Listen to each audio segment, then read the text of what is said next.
Mom, listen. I've divorced Robert, and I'm currently staying at a hotel, but I'll be bringing Linda over to your place. When I was too perplexed to say anything, my daughter Susan quickly hung up the phone. I'm home. A few days later, Susan arrived, dragging a large suitcase while her daughter Linda had a travel backpack on. Both of them kicked off their shoes and entered the house. Mom, is my room available? She said as she walked into the living room. Susan looked puzzled. When she saw Mary, her brother's wife, among the welcoming family, she clicked her tongue slightly. Why are you here? But before she could dwell on that question, James cut in. The two of them are living together now. It makes sense for her to be here. Upon hearing this, Susan's mood soured. What are you doing relaxing in my house as if it's yours? Ridiculous. Someone who just spends money living with us? We're going to live here now, and it's cramped with you around. Don't let your dropout stupidity rub off on the kids. Get out. Mary froze, her smile fading. It was clear that Susan looked down on and disliked Mary. Susan gestured for her to leave. This behavior angered everyone further, heating up the arguments between James and John. However, it was Mary who spoke up. Understood. If Susan says so, I'll leave soon. Just give me some time.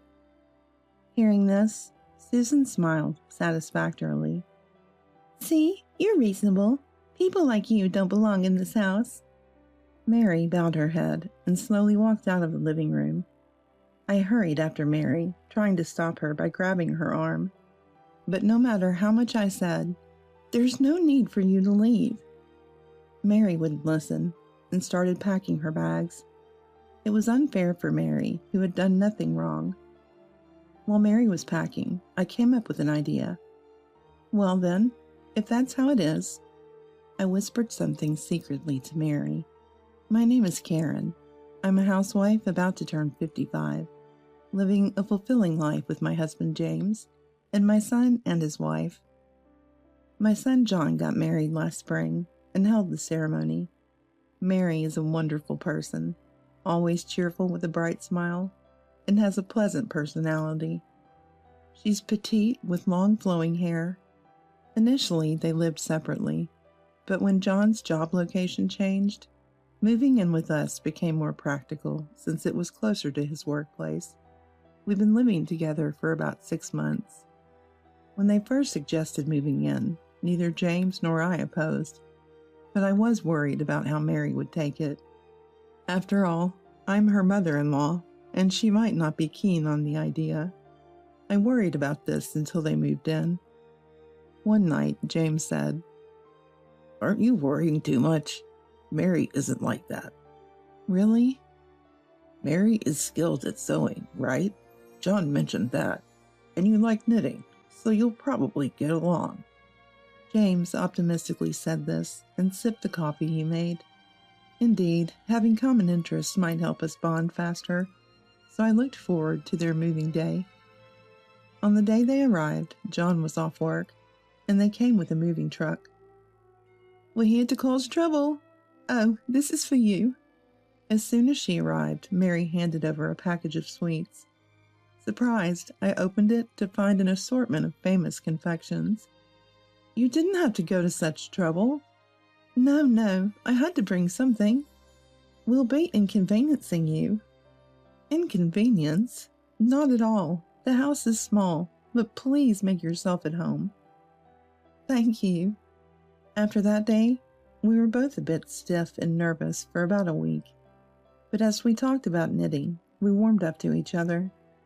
Mary got excited talking about the local craft store.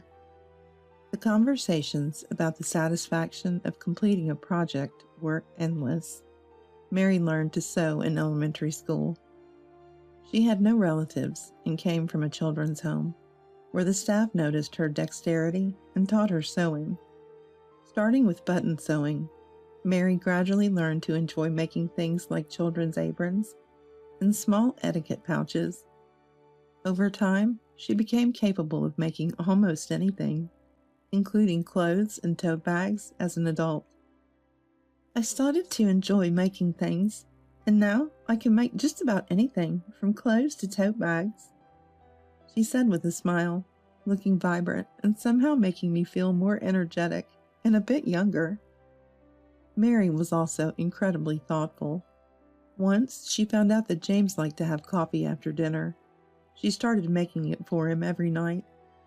She also took care of the garden, cleaned the storage shed, and tidied up around the water fixtures. James cherished Mary, as if she were his own daughter. The only thing that bothered me was when Mary put herself down for being a dropout when we were alone. She couldn't afford to go to high school and had to start working right after middle school. I encouraged her, saying, "It's okay." But I wasn't sure if that really cleared her worries. Mary probably felt insecure about it because Susan, her sister-in-law, teased her.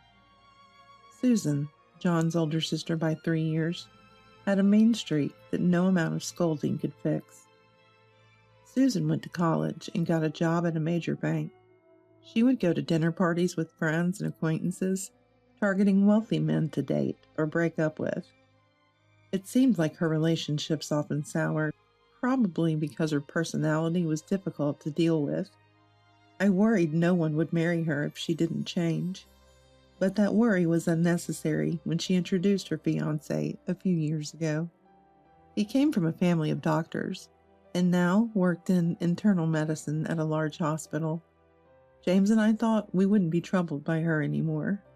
But even after that, she would say things like, "My brother is so presumptuous," about John. At family gatherings with Mary, Susan always had complaints. "Is this girl John's wife? She looks so plain." "Susan, don't be rude." I would chide her, but Susan never changed her attitude. Even when James and I said, "Think of us as your real family," Susan laughed mockingly. "Seriously, Dad, Mom? A stupid family like this is impossible." I still remember her mocking laughter. "Hey, Dad, Mom, are you serious? I can't deal with a stupid family." I still remember the sound of her laughing in ridicule. Susan kept calling, bragging about going on an overseas trip, and eating gourmet food, and getting a designer bag as a gift, showing off her wealth. There's a child named Linda, my granddaughter, who also tends to brag. I thought it might be better to correct this bragging habit, but whenever I tried, "Don't meddle in our parenting," she would snap, leaving me helpless. Susan was a troublesome daughter. One sunny autumn day, accustomed to life with John and the others, I got a call from Susan. Another boast, I suppose. I'm so tired of it. Muttering in annoyance, I answered the phone, only to hear Susan crying. "Mom, listen, I got divorced. I'm staying at a hotel right now, and I'm coming over with Linda." But... "Please, bye." Before I could say anything, Susan hung up. Despite her request, there was no room available, leaving me wondering where to welcome them.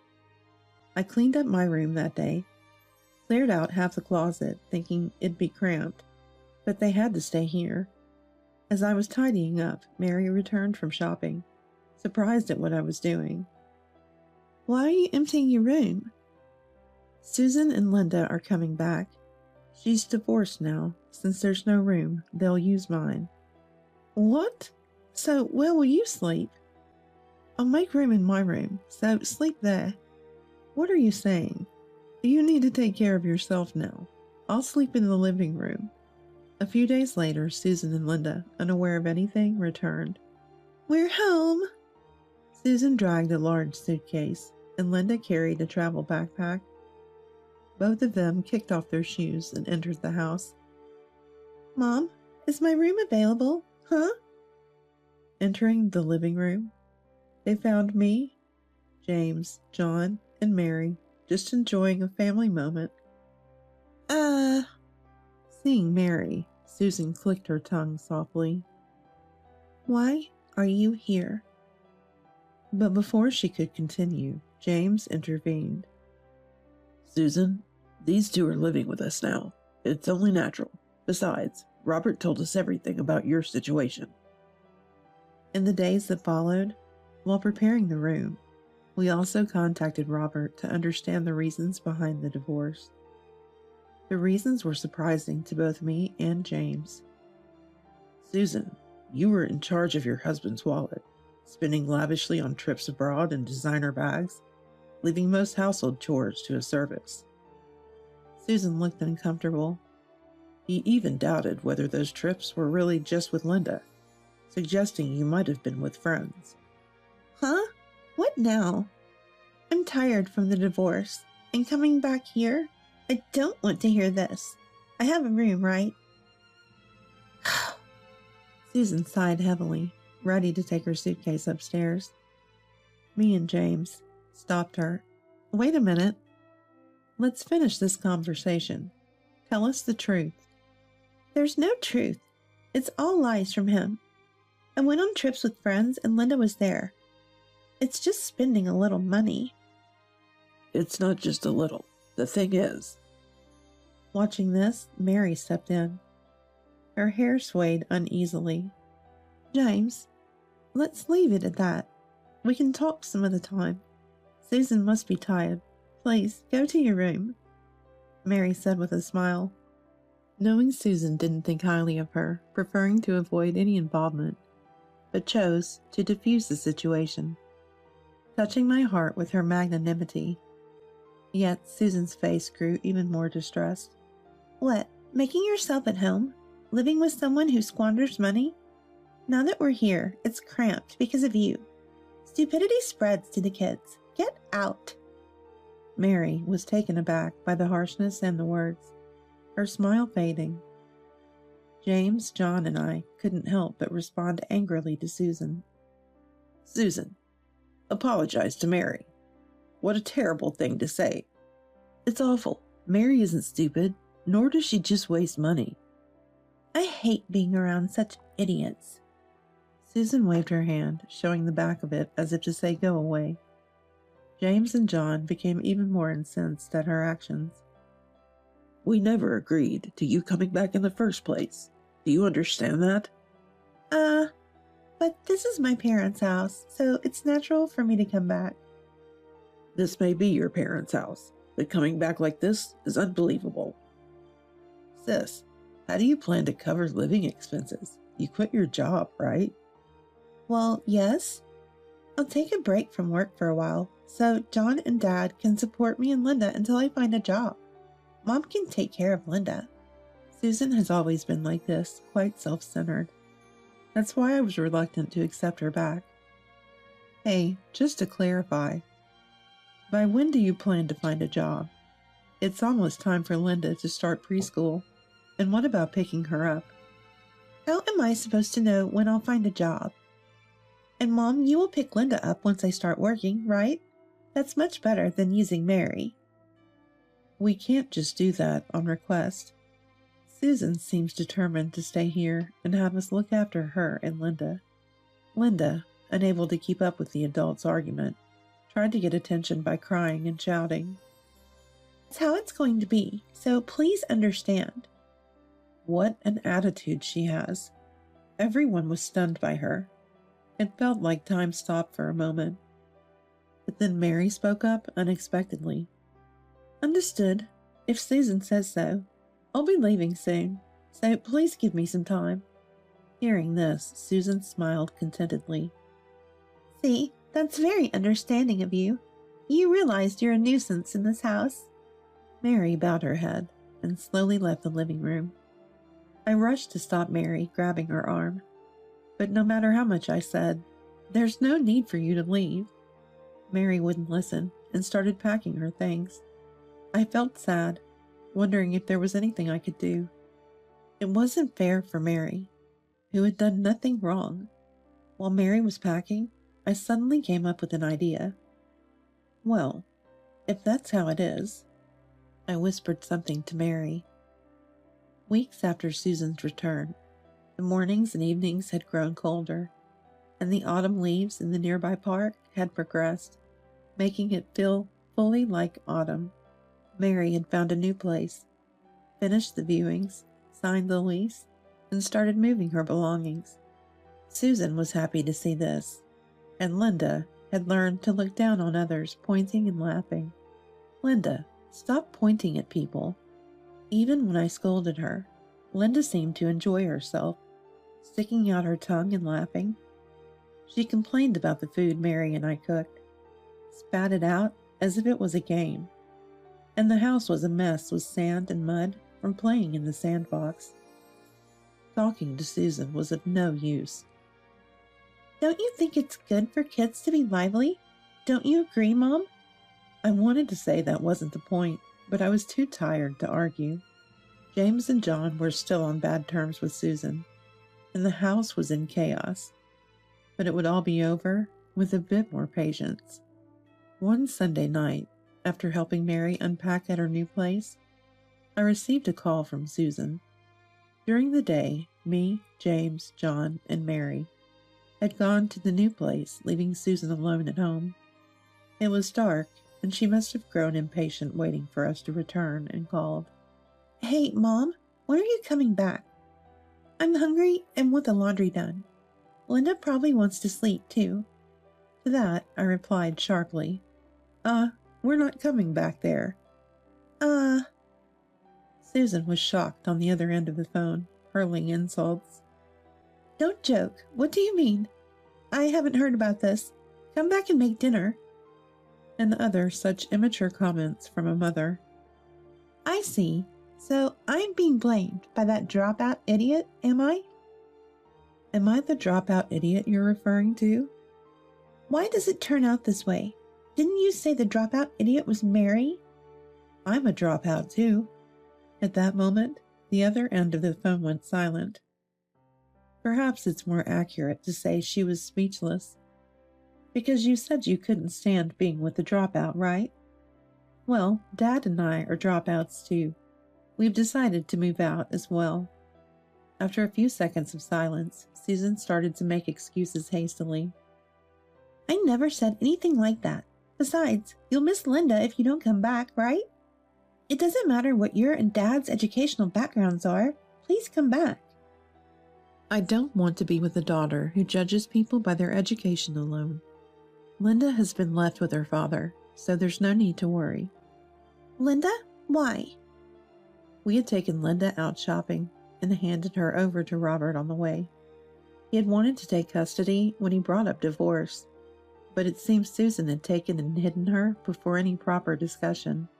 That's why we didn't immediately return home and stayed in a hotel for a while, keeping away from Susan and her family. Give Linda back. You hardly disciplined Linda and left her mostly to her own devices. That's not parenting. She deserves a proper education in a proper family. I hung up the phone as Susan continued to scream. Despite her multiple calls afterward, I set my phone to ignore her calls and put it down. When I looked up, I caught Mary's anxious gaze. I smiled and gave her a thumbs up. It's okay. Mary smiled back, reassured. A week after moving in, we had become reasonably acquainted with the neighbors. Mary and I spent our days in our slightly larger new house, cleaning, cooking, and dedicating time to our hobbies of sewing and knitting. The reasons for moving here included the presence of a craft store nearby and a sewing and knitting club that met several times a month. When we first attended, both the instructors and the students were welcoming and kind. One afternoon, I suggested to Mary, "Mary, I'm thinking of setting up a booth at the handmade market in the neighboring town this year. How about joining me?" Mary modestly said, "I don't have to participate." But with encouragement from our club friends, she decided to. Now we are preparing items for the market. Afterwards, Susan, who had been sitting in the parental home for a while, moved to a rundown apartment 1 or 2 months later. The house was actually rented, with quite a high monthly rent. Of course, the rent and utilities were priced for a family, and Susan had been relying on James and John's earnings, so she probably didn't have enough money to cover these expenses. She inevitably had to move to an apartment to live on her own. Susan was essentially unemployed, and raising Linda in such a condition would have been difficult. There was even a risk that both mother and daughter could end up homeless. Initially, it was a bit hard to separate Linda from her mother, but given how things turned out, it seems it was a good decision to leave her with Robert. I thought we wouldn't be bothered by Susan anymore, but recently, a letter from Robert arrived, surprising both me and James. It revealed that the child support paid by Robert for Linda was actually being spent on nightclubs. Knowing Susan's spending habits, Robert had hired a detective to ensure the child support was really being used for Linda. Reading that letter, I recalled how Susan would sometimes leave the house after returning to the parental home. For job hunting, Or, to dine out with friends. and sometimes not return until morning. It was clear that she had been out having fun, but I wondered where the money for such activities had come from. I had never imagined she was actually going to those kinds of places and spending the night drinking. Part of me wanted to believe in my own daughter. The letter continued, stating that after learning the truth, Robert intended to sue Susan for damages. From the date, it seemed that payments had already started. I hadn't heard anything from Susan, but even if I did, I couldn't sympathize or lend her any money. Due to Susan making such significant payments, Linda's custody was considered difficult for her and was transferred to Robert. I felt a bit relieved, thinking that in a doctor's family, she would be properly educated and disciplined.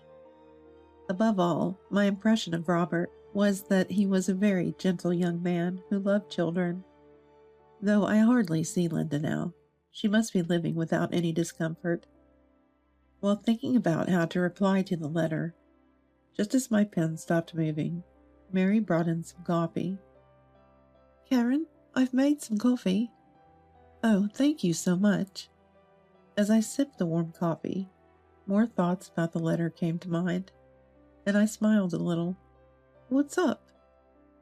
I was thinking about what to write next.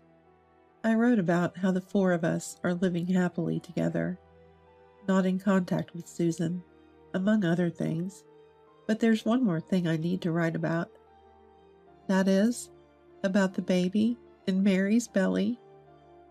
When we thought everything had settled down after the move, Mary's health took a turn, and a hospital visit revealed she was pregnant. She was about 3 months along, and her belly is starting to show a little. Though we don't yet know the gender, the thought of a new family member brings us indescribable joy.